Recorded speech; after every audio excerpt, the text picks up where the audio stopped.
En las anteriores entregas del universo alterno de Shingeki no Kyojin, volumen 28, Eren, Mikasa y Armin deciden invocar a un espíritu por medio del juego de la Ouija. Realizan la invocación y se nos revela que el marco de este universo es en realidad un espíritu que falleció hace bastantes años, pero que solo Eren había podido ver hasta ahora, y al igual que el marco de la serie original se encuentra dividido a la mitad. Volumen 29. Eren tiene un extraño sueño acerca de zombies y de cómo estos podrían poner al mundo al borde de la extinción, siendo una referencia muy curiosa porque cuando Attack on Titan ingresa al mercado estadounidense se le promocionó como el nuevo The Walking Dead japonés. Eren, al presenciar un evento posapocalíptico y oponerse, es decir, ser parte de esta resistencia y atacar a los zombies, se siente bien, siente una gratificante emoción. Y esto le inquieta al despertar porque le es quitado este sentido, este meaning a su vida, despertando esta depresión al recordar su sueño y lo emocionante que era. Otra referencia curiosa es que en el volumen 11 ya habíamos tenido otro vistazo a Eren despertando decepcionado después de tener un sueño increíble. Este Eren se encontraba leyendo la revista Betsatsu Shonen Magazine después de su batalla con Reiner. Volumen 30. Después del sueño de zombies, Eren comienza a plantearse lo interesante que sería para él provocar una crisis que lleve al borde de la extinción de la humanidad, hasta que es interrumpido por Gaby Falco, quienes le hablan de un culto a Ymir, la cual Eren puede ver, revelando que se trata de la misma Ymir Fritz de Los Caminos. Sin embargo, solo se le manifiesta a Eren. Un grupo de seguidores de este culto a Ymir secuestran a Eren y le preguntan por respuestas. A continuación te traigo en español la conclusión y posterior el análisis al contenido de la continuación de todo esto, que nos va a servir para saber y conocer en qué está basado todo Shingeki no Kyojin.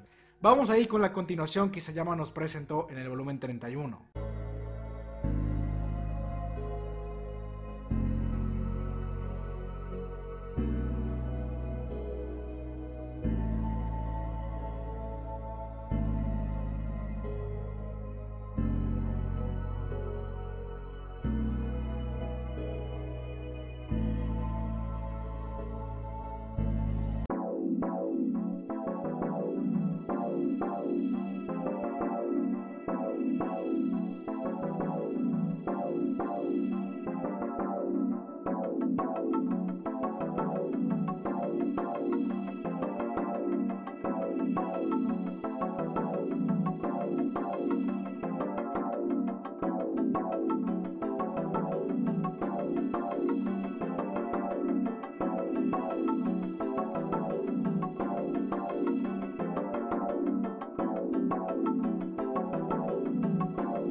Ahora pasamos al análisis.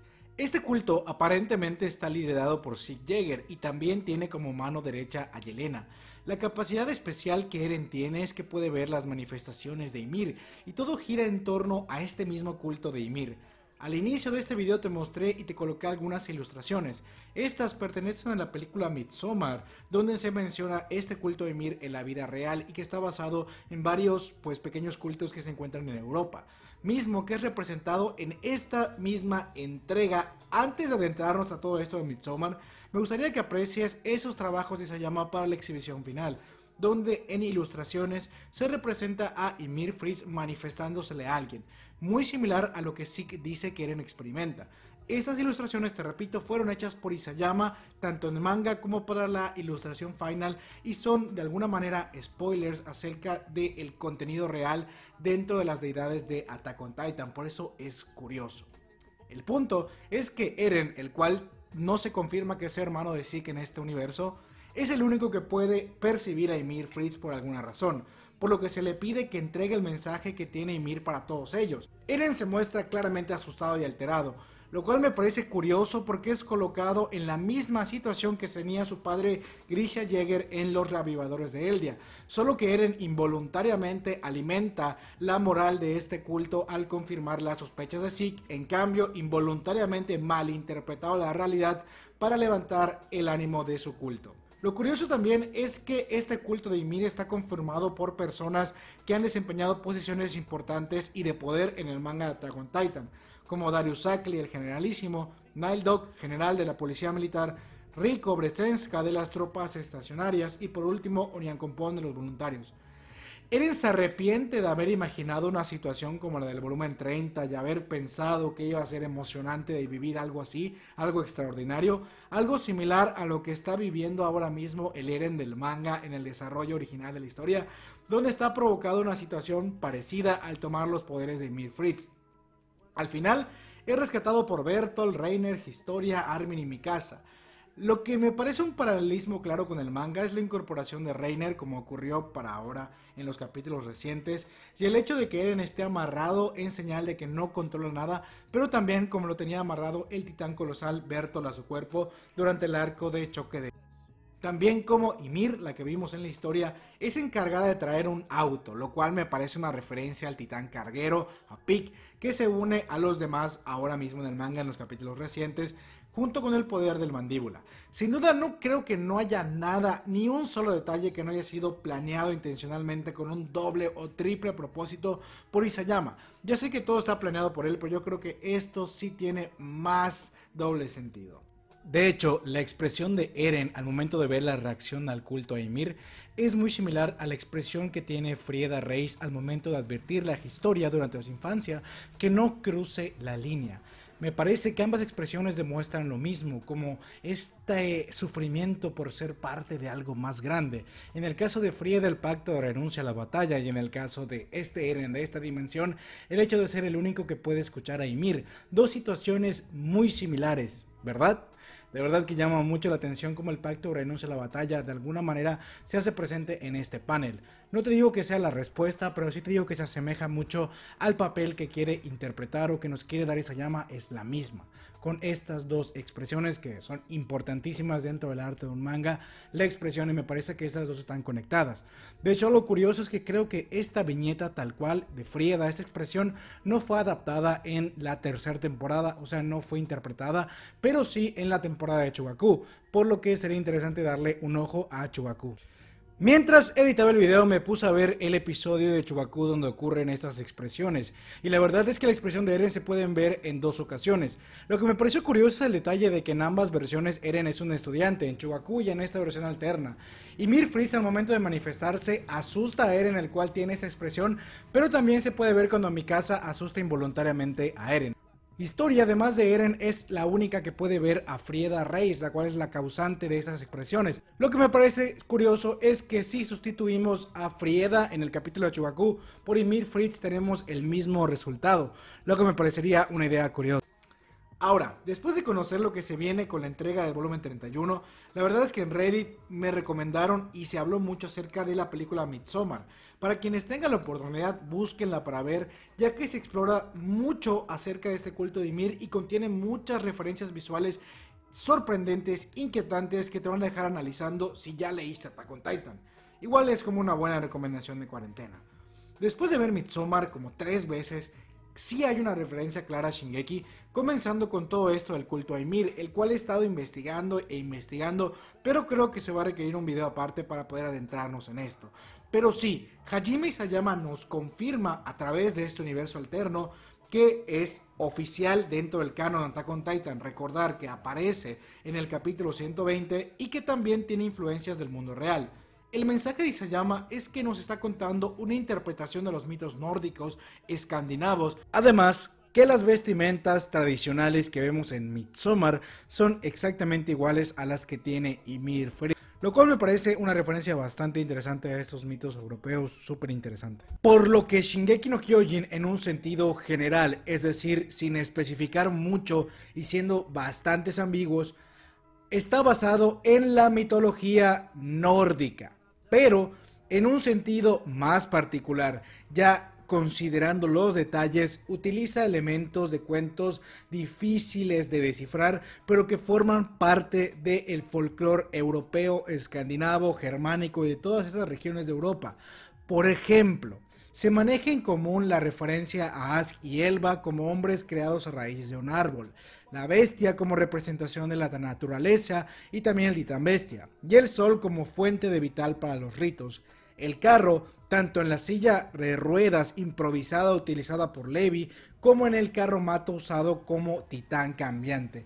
En un sentido particular, es casi indescifrable de verdad saber en qué cuento o leyenda específica está basada Shingeki no Kyojin y las figuras que usa Isayama, ya que no es algo tan directo o no lo hace tan directo como si lo hizo con el titán Martillo de Guerra, que claramente es una referencia al Mjolnir y a Thor. Por ejemplo, Marvel utiliza el personaje de Thor, Loki y demás, pero lo hace de manera directa.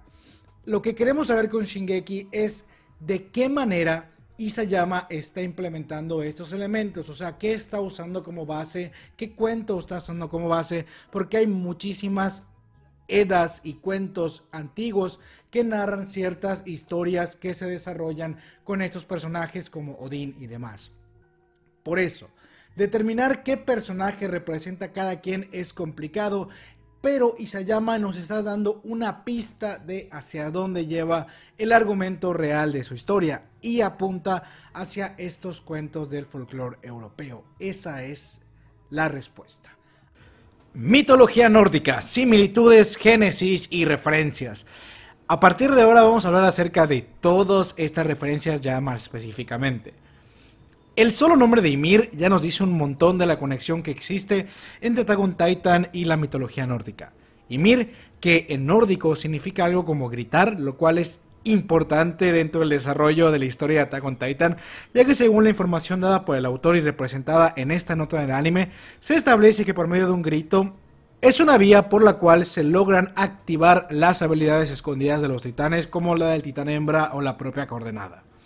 Ahora, Ymir, tal cual, es un nombre proveniente del titán principal de la mitología que da origen a muchas cosas. Siendo una figura principal para los nórdicos, se le atribuía una conexión especial con la naturaleza y con rasgos hermafroditas, es decir, tenía tantos rasgos masculinos como femeninos. La sangre de Ymir dio forma a los océanos y su cuerpo dio forma a Midgard, el hogar de los hombres o donde habitamos que sería la tierra. Claro, todo esto después de morir debido a un ataque de los hermanos Odín, Billy y Ve. Ymir Fritz en Shingeki es la fundadora de los titanes. Recibe su poder de un árbol que tiene la mayor biomasa de la Tierra, pero según reinterpretaciones de este momento se dice que entró en contacto con el demonio o el dios creador de todas las cosas. La versión más aterrizada es que dio con el origen de la materia orgánica. Ymir recibió un ataque de una lanza muy similar al mito de la lanza de Longinus o lanza del destino. El cuerpo de Ymir fue devorado por sus tres hijas, María, Rose y Sheena, quienes heredan sus poderes, y la sangre de Ymir fue bebida por los nobles, 6 nobles aparentemente, creando así a los 9 titanes cambiantes. El final en ambas mitologías apunta a un evento apocalíptico imposible de detener, que destruirá el mundo para que comience y florezca un nuevo. En la fantasía nórdica es el Ragnarok y en Shingeki el retumbar de la tierra, prometido desde los días del rey Karl Fritz y ejecutado más de 100 años después por Eren. Los 9 titanes cambiantes, los 9 reinos y el árbol Yggdrasil. En la mitología existe un árbol cósmico que conecta los 9 reinos de la existencia, el conocido como árbol Yggdrasil. En Shingeki no Kyojin hemos tenido la presencia importante y en eventos claves de la serie de árboles, desde Ymir cayendo en un árbol General Sherman hueco, hasta el primer capítulo donde Eren despierta después de tener una visión del futuro mediante un sueño en un árbol. Según lo que se explica en el manga, existe una diferencia clara entre camino y coordenada. El camino son los lugares por donde pasa el poder de los titanes antes de llegar al recipiente vivo, en este caso los portadores. Los 9 poderes y los portadores extraen el poder por medio del camino que les otorga heredarlo. Por lo tanto, entonces, los 9 poderes son simples caminos a una misma conexión, a la misma coordenada. Algo similar a la labor del Yggdrasil conectando a los 9 reinos. De hecho, se le puede dar una interpretación a algunos poderes titánicos resaltables en la trama y cómo se relacionan con algunos de estos 9 reinos. Voy a decir los más importantes y los más significativos, y los cuales tienen sentido para mí. El primigenio sería Asgard, hogar de los dioses y donde reside la coordenada. El titán de ataque sería el reino de los Vanir y su capacidad de conocer acontecimientos del futuro. Esta precognición es la más característica de este reino y también es la característica más importante del titán de ataque, según lo que resalta Grisha, que es conocer las memorias de sus herederos. El titán bestial representa a Midgard, el reino de en medio del árbol, y también representa el reino de los hombres. Este reino es creado a raíz del cuerpo de Ymir. Los colosales podrían representar a los gigantes de fuego, ya que los colosales tienen temperaturas extremas y son corporalmente diferentes al resto de titanes. Hasta aquí las comparaciones con los reinos y los poderes. De igual forma, el titán martillo de guerra es una referencia no solo a Thor, sino también a uno de los hermanos de Odín. De hecho, en japonés, Willy Tibur se pronuncia como Viri Taiba. La pronunciación Viri hace referencia a Vili, el hermano de Odín. Los ancestros de Willy Tibur fueron los encargados de montar la historia de que Marley derrotó junto con la familia Tibur a el rey Karl Fritz y derrotaron a Eldia exiliando al rey después de la creación de los muros. Por otra parte, Eren, según interpretaciones mías, ha tenido muchas relaciones con Loki, quien es representado como el dios del caos, y por supuesto, teniendo una relación directa con la figura del demonio de la tierra. Eren es descrito como un demonio por el propio Willy Tibur, y estas marionetas hacen referencia a la visión que se tiene de Eren como tal, de un demonio. Es que al momento en el cual comience el Ragnarok, este se va a desatar de su castigo y hará temblar la tierra. Al igual que el pacto de renuncia a la batalla fue roto, es decir, las cadenas de Eren, el cual fue amarrado simbólicamente por Zeke y después destruyó sus cadenas, dando comienzo al retumbar. Loki no es una figura malvada ni un villano, de hecho, su simbolismo es muchas veces caricaturizado, al igual que muchos lectores de Attack on Titan caricaturizan la figura del demonio de la tierra, la cual es meramente un significado metafórico acerca de la maldad que puede surgir al establecer un contacto entre dos partes. De ahí que se le atribuyan mentiras y travesuras a Loki en general. Pero el conflicto que representa gira en torno a lo mismo que Attack on Titan, y es el hecho de establecer una vía de comunicación entre el pueblo eldiano, que tiene miles de años de historia con los poderes titánicos, y los humanos comunes y la historia que han sufrido. Así como Loki, Eren también puede ser relacionado con el titán Prometeo de otra mitología, quien es el encargado de robar el fuego de los dioses y otorgárselo a su pueblo, es decir, a través de la llave que es Zeke, utilizar el primigenio para otorgar la libertad, entre comillas, al pueblo eldiano. En todo caso, el mensaje, ya sin revolvernos tanto, es que Eren es una figura sin intenciones malvadas, pero que tampoco es un santo de buen corazón como la mayoría de personajes convencionales. Él es el encargado de acelerar el final de todo y el Ragnarok. Según la leyenda, tanto Loki como Heimdall morirán al enfrentarse en el Ragnarok. Los dos resultarán vencidos y caerán. Es una idea curiosa, ¿no? La de que no haya ningún ganador, ningún bando ganador. Hajime Isayama y sus editores han creado sin duda un producto significativo en varios niveles, y con un contenido que estamos seguros a la expectativa de ver cómo finaliza. De hecho, la propia historia de Attack on Titan aún no ha finalizado en manuscrito, únicamente se ha enseñado y hemos tenido un vistazo de cómo sería la viñeta final, donde hay un texto que resalta que es "eres libre". Ahora pasaremos a dar la interpretación de después del Ragnarok, cómo finaliza esta historia. Después del Ragnarok, todo volverá a comenzar con la hija de la diosa del sol, la cual será idéntica a su madre y desempeñará el mismo papel. Y dos humanos, un varón y una mujer de nombres Lif y Liftazir, sobrevivirán y repoblarán el mundo gracias a que se escondieron en un bosque. Voy a intervenir aquí porque creo que la historia de Shingeki tiene tres figuras que se adaptan a estos papeles. Primero, la descendencia de Historia Reis es un plot twist que Isayama nos ha hecho notar desde hace años, y también la viñeta final de Eren cargando a un bebé. Suponemos que podría tratarse del de Historia, pero también podría desempeñar este papel de ser la hija de la diosa del sol, ya que durante toda la historia de Attack on Titan se visualiza a Historia como una diosa. Un concepto opuesto al que vive Ymir, personaje igual ligado a Historia, a quien se le adora como una diosa, pero se le relaciona con la luna en esta viñeta. De hecho, en el episodio 37 ella dice que no está mal ejercer este papel antes de ser devorada por Porco Galliard. Así pues, la hija de Historia tomaría el papel de Historia como reina y líder de la organización de los muros. Lif y Liftazir se me hacen una referencia a Gaby Brown y Falco Grise, ya que hay un capítulo titulado enteramente Niños del Bosque que gira en torno a estos dos personajes, haciendo referencia a cómo estas figuras se ocultan en el bosque para sobrevivir al Ragnarok. El papá de Sasha hace una referencia a este cuento, ya que el señor Blaus habla acerca de cómo los niños deben ser salvados de la historia de los antepasados y que no carguen con este odio. El desarrollo de los personajes apunta también a este mismo lugar, siendo que Falco tiene un interés romántico por Gaby.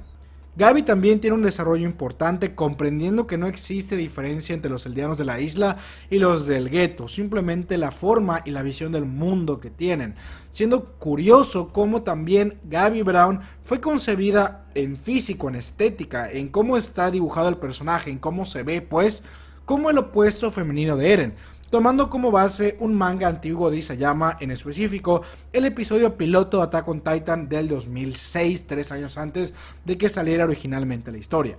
Este personaje es el que termina adoptando el protagonismo de la primera historia de Isayama del piloto de Shingeki. Lo que quiero dar a entender es que Gaby también es un agente del caos como Eren, ya que termina propiciando no solo la muerte de Sasha, sino también el volarle la cabeza a Eren, que termina más tarde pudiendo acceder al poder de los caminos después de este acontecimiento.